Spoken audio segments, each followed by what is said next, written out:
आज हम डिस्कस करेंगे बेटा चैप्टर रिवाइज करेंगे मैनेजमेंट ऑफ नेचुरल रिसोर्सेज को। आपने बहुत बार एनवायरमेंटल प्रॉब्लम्स के बारे में सुना होगा, ग्लोबल लेवल की कोई प्रॉब्लम है जैसे ओजोन डिप्लीशंस वगैरह, और इन सब के बारे में सुना होगा। तो ये सारी जो जितने भी लॉज रेगुलेशन एनवायरनमेंट को प्रोटेक्ट करने के लिए बनाए जाते हैं उनसे रिलेटेड हम इस चैप्टर में पढ़ेंगे। नेशनल और इंटरनेशनल ऑर्गेनाइजेशन जो एक साथ मिलकर काम कर रही है एनवायरनमेंट के लिए, जैसे हम बात करें मल्टी क्रोर प्रोजेक्ट आपके पास है गंगा एक्शन प्लान जो 1985 में, आप ये याद रखिएगा कि गंगा एक्शन प्लान कब कंसिडर किया गया था। जैसे 1985 में क्वालिटी ऑफ वाटर से रिलेटेड था ये गंगा की। फॉरेस्ट एंड वाइल्ड लाइफ यहाँ हमारा फर्स्ट टॉपिक है। हमें पता है कि जो फॉरेस्ट एरिया है उसमें बहुत सारी प्लांट स्पीसीज, एनिमल स्पीसीज और माइक्रो ऑर्गेनिज्म की स्पीसीज देखने को मिलती हैं। बायोडाइवर्सिटी मतलब टोटलिटी ऑफ जीन कह लो या टोटल लिविंग ऑर्गेनिज्म, चाहे वो प्लांट एनिमल माइक्रोब जो भी हैं एक पर्टिकुलर एरिया के अंदर, उसके लिए हम टर्म यूज़ करते हैं बायोडाइवर्सिटी। और फॉरेस्ट जो है वो बायोडाइवर्सिटी हॉटस्पॉट क्या है, लिमिटेड एरिया के अंदर जब आपके पास स्पीसीज वेरिएशंस बहुत ज़्यादा होती हैं वो आपको फॉरेस्ट में देखने को मिलता है। और इनका मेन एम क्या है, conservation is to try to preserve, मतलब जो कंजर्वेशन की हम बात कर रहे हैं ताकि बायोडाइवर्सिटी को प्रिजर्व किया जा सके। बायोडाइवर्सिटी प्रिजर्व है, उसी के बेसिस पे क्या है एनवायरनमेंट को स्टेबिलिटी प्रोवाइड की जा सकती है।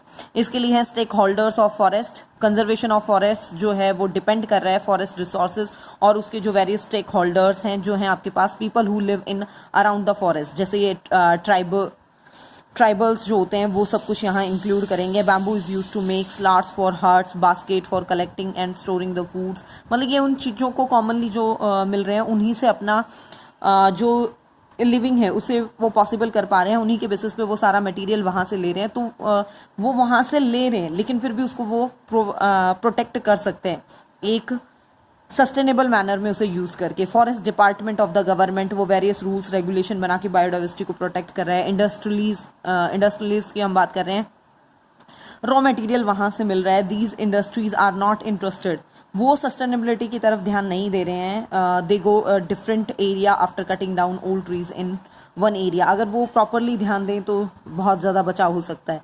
Wild life and natural enthusiast, they are not dependent on the forest but conserve nature, पूरे नेचर की उसकी मैनेजमेंट का वो ध्यान दे रहे हैं आपके पास। Large animals but are now preserving, biodiversity है। आप स्टार्टिंग में लार्ज एनिमल्स वो लेके चले लेकिन आज के दिन तो सब कुछ छोटे जो इतने भी लिविंग बींग्स हैं उनको भी इंक्लूड किया जा रहा है। ट्रेडिशनल यूज ऑफ फॉरेस्ट की अगर हम बात करें तो एल्पाइन ग्रासलैंड हिमालय के अंदर वो graced by the ship in summer, मतलब जितने भी आपके पास कॉमनली यूज हैं वो हैं। Nomadic shepherds drop their flocks every summer in this area, मतलब इस एरिया में वो नॉर्मली जो शीप बहुत मिल रहे हैं उनसे फिर वो वुलन के लिए, मतलब उनके जो पूरे फ्लॉक से जो उनके स्किन वाले पार्ट को रिमूव करवाया जा रहा है and all that. But when the great Himalayan national park was formed this practice was put to end, ये काम बिल्कुल ख़त्म हो गया वहाँ से। And resulted in tall grasses preventing fresh growth, वहाँ रुक गई और जो प्लांट्स हैं उनका साइज बढ़ा। कॉजेज क्या हैं जो फॉरेस्ट को डैमेज कॉज किया जा रहा है? लोकल पीपल बहुत ज़्यादा अपनी डेली नीड्स के लिए नुकसान करते हैं। डिफॉरेस्टेशन एक मेन कॉज है जो इंडस्ट्रीज़ के लिए और बिल्डिंग वगैरह डैम वगैरह बनाने के लिए, जो टूरिस्ट हैं वो अपने फ़न के लिए बहुत ज़्यादा लॉस करते हैं। कंजर्वेशन किया कैसे जा सकता है? एफॉरेस्टेशन मतलब ज़्यादा से ज़्यादा प्लांट उगाओ। सोशल और एनवायरमेंटल फॉरेस्ट्री, जहाँ पे भी सोशल सोसाइटी के अंदर आपको मिल रहे हैं आप प्लांट्स उगाइए। एग्रो फॉरेस्ट्री, अपने एग्रीकल्चरल लैंड के आसपास वो कीजिए, मतलब प्लांट्स उगाइए। और ऐसे forest based industries it is done fallow land और फ्री ग्रेजिंग लैंड, इनको अवॉइड करके। अर्बन फॉरेस्ट्री, जहाँ पे भी आपको रोड साइड पे वैकेंट लैंड पे अर्बन एरियाज़ में वहाँ प्लांट उगाइए। People participation in forest management, इसका सबसे अच्छा एग्जाम्पल, मतलब जैसे an example of Arabari forest range of Midnapore district, 1272 hectare of badly degraded salt forest conserved by a far-seeing forest officer A.K. Banerjee. इतना एरिया A.K. बैनर्जी जो फॉरेस्ट ऑफिसर हैं उनके थ्रू कंजर्व किया गया है साल फॉरेस्ट का। वेस्ट बंगाल में ये है और मतलब बहुत ज़्यादा 1972 में एकदम से ये कम होने शुरू हो गए थे। And policing to protect the forest resulted frequent clash between forest officials and the villagers, मतलब बहुत ज़्यादा क्लैश भी था उनके बीच में, जो कॉमन पीपल हैं और फॉरेस्ट डिपार्टमेंट के लोगों के बीच में. The department then change its strategy in Arabari forest. Villagers were involve in the protection. Villagers को भी इन्वॉल्व किया गया और विलेजर्स को वहाँ काम मिला. और फायरवुड और फॉडर उनको मतलब थोड़ा सा रूल्स रेगुलेशन के साथ अलाउ किया गया कि वो वहाँ से कलेक्ट करें. और 1983 के अंदर क्या है, आरबेरी जो फॉरेस्ट है उसमें रिमार्केबल रिकवरी नोट की गई थी. Economic growth and ecological conservation. Forest resources should be used in environmentally and developmentally sound. Forest resources को इस टाइप से यूज़ किया जाए कि डेवलपमेंट भी हो और एनवायरमेंट को लॉस भी ना हो. ठीक है. The benefits of controlled exploitation of resources goes to people and the environment is also preserve. इस टाइप से मतलब काम किया जाए कि लोगों को फ़ायदा भी हो और एनवायरमेंट को भी प्रिजर्व किया जा सके. अगर एक्सप्लॉयटेशन एनवायरनमेंट का बहुत ज़्यादा होगा, इकोनॉमिक एंड सोशल डेवलपमेंट बहुत ज़्यादा अगर हमने रेट में कर दिया और एनवायरनमेंट को सेव नहीं किया, तो ऐसे डेवलपमेंट का कोई फ़ायदा नहीं है. नेचुरल रिसोर्सेज इसलिए so that economic growth and ecological conservation go hand, मतलब ये साथ के साथ आपके पास एनवायरनमेंट प्रोटेक्शन भी और जो डेवलपमेंट भी है वो side by side hand to hand movement करे. अमृता देवी बिश्नोई नेशनल अवार्ड 1731 में, जैसा कि आपको एक्सप्लेन भी किया गया पहले, अमृता देवी बिश्नोई ने अपनी लाइफ को सेक्रीफाइस कर दिया था और 363 पर्सन्स के साथ खेजरी ट्रीज की प्रोटेक्शन के लिए खेजली विलेज के अंदर जो जोधपुर राजस्थान के अंदर है. और उसकी ही मेमोरी में गवर्नमेंट ऑफ इंडिया ने क्या है ये वाइल्ड लाइफ कंजर्वेशन के लिए Amrita Devi Bishnoi national award start किया है. चिपको मूवमेंट, ट्रीज़ को बचाने के लिए लोगों ने ट्रीज़ को हक कर लिया था. और चिपको मूवमेंट टुक प्लेस, ये हुआ कहाँ था आपके पास, विलेज मंडाल के अंदर जो Alaknanda valley of UP, April 1973 के अंदर. Sunderlal Bahuguna Gandhian activist and philosopher played important role. इस मूवमेंट के लिए उसने बहुत इंपॉर्टेंट रोल प्ले किया.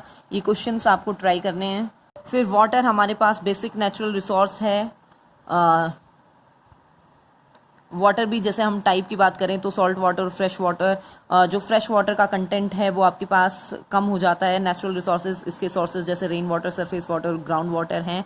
और वाटर सोर्सेज में आपके पास रेन इन इंडिया जो है वो मानसून के कारण है. और अंडरग्राउंड वाटर जो मतलब प्रॉपर अरेंजमेंट नहीं है, loss vegetative cover, development of water demanding crop और पॉल्यूशन फ्रॉम इंडस्ट्रीज इफ्लुएंस, इनके कारण बहुत लॉस भी हो रहा है. छोटे छोटे डैम, कैनाल्स, टैंक्स जो है वो इरिगेशन के लिए यूज़ किए जाते हैं. लार्ज डैम और कैनाल्स वो ब्रिटिश एज वेल एज हमारी गवर्नमेंट ने भी जो बनाए हैं mega projects.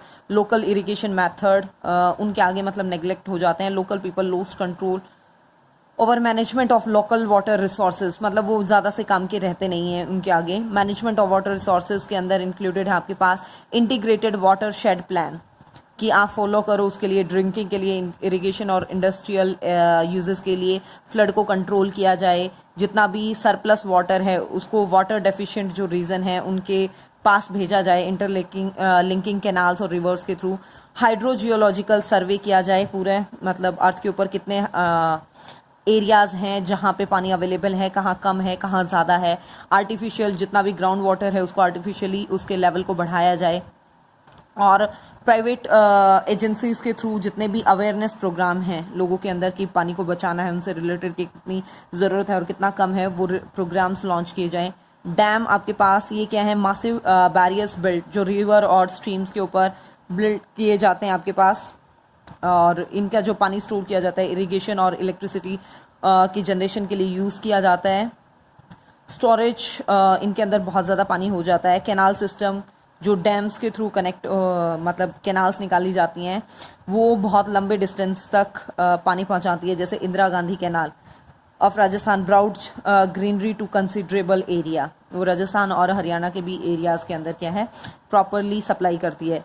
Purpose for building A dam, electricity generation करना और अलग अलग एरियाज़ के अंदर इरिगेशन के लिए पानी पहुंचाना और फ्लड को कंट्रोल करना. और जो रिवर के अंदर वाटर का लेवल है उसे मेंटेन करके रखना. क्रिटिसिज्म क्या है आपके पास, सोशल प्रॉब्लम इससे रिलेटेड होती हैं, फार्मर और ट्राइबल्स की लैंड एरिया खत्म हो रहा है, इकोनॉमिक प्रॉब्लम कि बहुत ज़्यादा पैसा इसमें लगता है, एनवायरमेंटल प्रॉब्लम है, डिफॉरेस्टेशन हो रहा है, बायोडाइवर्सिटी को लॉस हो रहा है, और मिसमैनेजमेंट जब हो जाती है आपके पास डिस्ट्रीब्यूशन ऑफ वाटर में, तो जितने भी बेनिफिट्स हैं ऑफ कंस्ट्रक्टिंग वो तो सब आपके पास मतलब फ़ायदे मिलते हैं कुछ लोगों को और नुकसान बहुत लोगों को झेलना पड़ता है, जिसके कारण बहुत सारी प्रॉब्लम होती हैं। वाटरशेड मैनेजमेंट की जब हम बात कर रहे हैं तो साइंटिफिक वे के अंदर सॉयल और वाटर के मतलब सॉयल और वाटर के लेवल को मतलब इनको प्रोटेक्ट करके रखना, बायोमास प्रोडक्शन बढ़ाना, ये सिर्फ प्रोडक्शन ही नहीं बढ़ाएगा, साथ में वाटरशेड कम्युनिटी की जो इनकम है और जैसे ये ड्राउट और फ्लड वाली कंडीशंस हैं इनसे भी ओवरकम कर पाएंगे हम। लाइफ ऑफ डाउनस्ट्रीम डैम्स और रिजर्वायर, इनकी लाइफ को भी वो एनहांस कर रहा है। वाटर हार्वेस्टिंग के अलग अलग तरीके हैं, जैसे कुछ ट्रेडिशनल टेक्निक्स हैं वाटर हार्वेस्टिंग की, जैसे खाडिन्स, टैंक्स, नाडीज राजस्थान के अंदर आपके पास, धराज and tals in Maharashtra, ahars and pynes in Bihar. ये अलग अलग मतलब स्टेट में आपको याद ज़रूर रखना है कि कहाँ कौन सा मेथड काम आ रहा है। कोहिस इसमें एचपी के अंदर हिमाचल प्रदेश में, ponds in Kandi belt of Jammu, इरिस जैसे टैंक्स तमिलनाडु के अंदर, और सुरंगैम्स इन केरला, कटास जो है कर्नाटका में। Some of the water harvesting techniques कुछ क्या हैं आपके पास, जो आपके पास run off water from roof top, मतलब बारिश के टाइम पे जितना भी पानी रूफ टॉप से कलेक्ट कर लिया आपने, लोकल कैचमेंट एरिया से आपने ले लिया कि कहीं खड्डे वगैरह थे वहाँ से पानी कलेक्ट कर लिया, सीजनल फ्लड वाटर और लोकल स्ट्रीम से आपने कैप्चर कर लिया है। बेनिफिट्स क्या हैं, ड्रिंकिंग वाटर अवेलेबल हो सकता है, उससे आप इरिगेशन भी कर सकते हो, वाटर रिसोर्सेज का लेवल बढ़ सकता है, और जितना भी storm water discharge, urban flood, over loading of sewage treatment plant, उन सब से बचा जा सकता है। एडवांटेज क्या है ग्राउंड वाटर की, वो इवेपोरेट नहीं होता और जितना वेल है मतलब ग्राउंड वाटर को के लेवल को एनहांस कर रहा है, और वेजिटेशन को भी मॉइस्चर देता है। मॉस्किटोज़ उसके ऊपर ग्रो नहीं कर सकते हैं, अगर ओपन में होगा तो ऑब्वियसली ग्रो करेंगे, और कॉन्टामिनेशन से भी वो मतलब बचा रह सकता है ह्यूमन और एनिमल वेस्ट के। कुछ सिस्टम्स हैं जैसे हम बात कर रहे हैं तो ये हमने नोटबुक में डिस्कस भी किया था हमारा ट्रेडिशनल वाटर हार्वेस्टिंग सिस्टम के लिए, ये वही है बेटा। Pollution of the Ganga, Ganga runs its course of 2500 kilometre from Gangotri, Himalaya से गंगोत्री से लेके Ganga Sagar in the bay of Bengal तक, इतना मतलब वो एरिया कवर कर रही है। Drain by more than 100 towns and cities, UP की, Bihar, West Bengal, that pour their garbage और एक्सक्रीटा इनटू इट, वो सब उसमें के अंदर एक्सक्रीटा और गार्बेज डाला जा रहा है। और मेन जो प्रॉब्लम है वो है अनट्रीटेड सीवेज की, जो गंगा के अंदर मतलब पॉल्यूशन कोज कर रही है mainly. Pollution is caused by other human activity, जैसे गंगा स्नान करते हैं, bathing, washing of clothes, immersion of ashes, मतलब जितना भी वो अस्थियाँ बहाई जाती हैं सब काम हो रहे हैं। इंडस्ट्रीज़ कंट्रीब्यूटर जो है, इंडस्ट्रीज़ के जितने भी एक्सक्रीट मटेरियल है वो बहुत ज़्यादा प्रॉब्लम क्रिएट कर रहा है। कॉलीफॉर्म जो बैक्टीरिया है आपके पास फाउंड इन ह्यूमन इंटेस्टाइन के अंदर मिलता है। Presence in water indicates contamination by disease causing microorganism, इसके बेसिस पे पता चलता है कि कितने मतलब वो डिजीज कॉजिंग है। सेंट्रल पॉल्यूशन कंट्रोल बोर्ड जो है वो दिल्ली में सिचुएटेड है। इस टॉपिक से related questions. Then fossil fuels, आपके पास जो प्लांट्स और एनिमल्स के रिपेन्स हैं जो अर्थ के सरफेस में बरिड हो गए थे, मिलियन ऑफ ईयर्स तक वो बरिड ही रहे, और कॉयल, पेट्रोलियम और नेचुरल गैस के अंदर नेचुरली वो हैं कन्वर्ट हुए। नॉन रिन्यूएबल एनर्जी सोर्स, जैसे आपके पास कॉयल, पेट्रोलियम एक बार ख़त्म हो जाए तो दोबारा बनना इनका बड़ा डिफ़िकल्ट है। कॉयल जो है आपके पास कार्बन और इसके कंपाउंड्स जैसे नाइट्रोजन, ऑक्सीजन, सल्फर, हाइड्रोजन इसके अंदर इंक्लूडेड हैं, और इनऑर्गेनिक मैटर से मिलके बना है। पेट्रोलियम, पेट्रो मतलब रॉक, ऑलियम मतलब oil, oil found in the rocks, उसे पेट्रोलियम कहा गया है। कॉम्प्लेक्स मिक्सचर है सॉलिड, लिक्विड और गैसियस हाइड्रोकार्बन का, और स्मॉल अमाउंट में इसके पास अदर कंपाउंड जैसे carbon, hydrogen, oxygen, nitrogen, sulphur वो सब भी हैं। Petroleum have been preserved by natural for million of years between porous rock, मतलब जो रॉक के बीच में हल्का स्पेस है, पोरस जो स्पेस प्रेजेंट है वहाँ ये प्रेजेंट था। Formation of non renewable energy sources बने कैसे, जैसे हम कॉयल की बात कर रहे हैं। ऑर्गेनिक मैटर जो था वो अर्थ के सरफेस में लगभग 300 मिलियन ईयर्स एगो, मतलब वो बरिड हो गया, और हाई प्रेशर और टेम्परेचर के कारण अर्थ के सरफेस में जो ऑर्गेनिक मैटर था वो कॉयल के अंदर कन्वर्ट हुआ, इसलिए इसे फॉसिल फ्यूल भी कहा गया है। पेट्रोलियम जो है आपके पास, बहुत छोटे छोटे आपके जो मैराइन एनिमल्स थे और प्लांट्स थे वो अर्थ के सरफेस में लगभग 400 मिलियन ईयर्स तक बरिड रहे, और एक्सेसिव हीट और प्रेशर के कारण क्या है वो ऑयल के अंदर, जिसे हम पेट्रोलियम कहते हैं, फॉसिल फ्यूल के अंदर कन्वर्ट हुए। कंजर्वेशन कैसे किया जा सकता है? जितना आप उसे सेव करोगे वो उतना ही कंजर्व होगा। इकोनॉमिक, सोशल और एनवायरमेंटल बेसिस पे उनका कंजर्वेशन बहुत ज़रूरी है। उनका जुडिशियस यूज़ कीजिए, अननेसेसरी उनका यूज़ मत करो। जॉइंट रिस्पॉन्सिबिलिटी है ये, इंडस्ट्रीज़, सिटीजन्स, गवर्नमेंट, सबकी, मतलब सब इसमें अपना एक्टिव रोल प्ले करेंगे तो ये चीज़ पॉसिबल है कंजर्वेशन।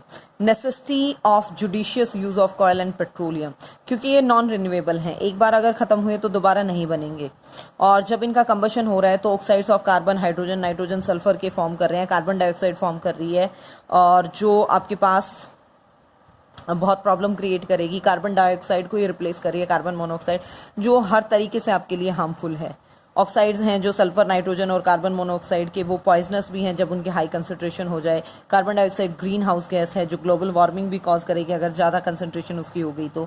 यूज़ क्या है? थर्मल पावर प्लांट में, स्टीम इंजन्स के अंदर ये फॉसिल फ्यूल्स यूज़ किए जाते हैं। पेट्रोलियम जो है, जैसे पेट्रोलियम प्रोडक्ट की हम बात करें, पेट्रोल, डीजल, ये मोटर व्हीकल्स के लिए, शिप्स के लिए नेसेसरी है उनके मूवमेंट के लिए।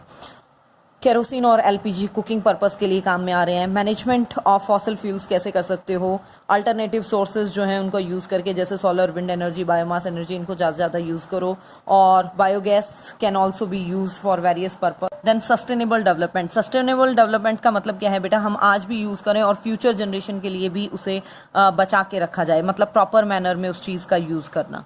3R स्ट्रेटर्जी, रिड्यूस, कि आप नेचुरल रिसोर्सेज का यूज़ कम कर दो। रिसाइकिल, मतलब जो भी आपके पास रिसोर्सेज हैं उनको रिसाइकिल करो, अलग अलग फॉर्म में उनको एक फॉर्म से दूसरी फॉर्म में कन्वर्ट करके यूज़ करो। रीयूज़, एक ही चीज़ को बार बार यूज़ करना।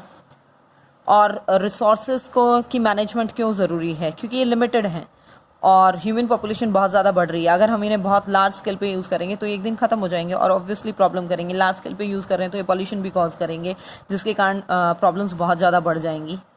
इनसे रिलेटेड क्वेश्चंस हैं, ये पॉइंट्स देख लीजिए। Wild life comprises of all organism, जितने भी नेचुरल हैबिटाट्स हैं वहाँ वाइल्ड लाइफ है। और इकोनॉमिक इंपॉर्टेंस के साथ साथ ऑर्गेनिज्म जो है वो फूड चेन, नेचुरल जितनी भी साइकिल्स हैं आपके पास, बायोजियोकेमिकल साइकिल्स, और इकोसिस्टम को मेंटेन करते हैं। और आपके पास जितना भी जीन बैंक है, मतलब बायोडाइवर्सिटी जितने ज़्यादा जीन बैंक, वैरायटी उतनी ज़्यादा होगी। सम फ्यूचर के लिए भी बहुत ज़्यादा यूज़फुल हैं। कंजर्वेशन मतलब उनकी फ्यूचर जनरेशन के लिए मस्ट हो जाती है।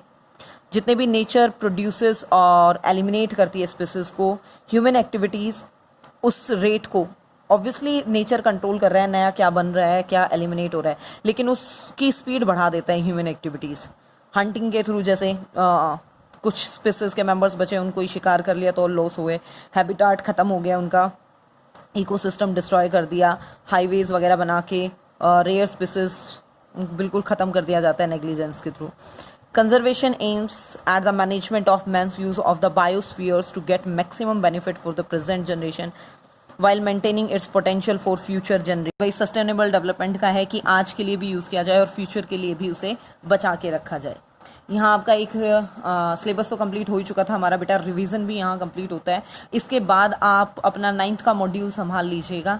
हम एक बार एनटीएससी के लिए अब अपना 9th का सिलेबस रिवाइज करना शुरू करेंगे। वो चैप्टर आप पढ़ेंगे, अगर उसमें आपको कोई प्रॉब्लम फेस हो रही है तो आप डाउट सेशन में पूछेंगे और उसके बाद उसके क्वेश्चंस की प्रैक्टिस हम करेंगे।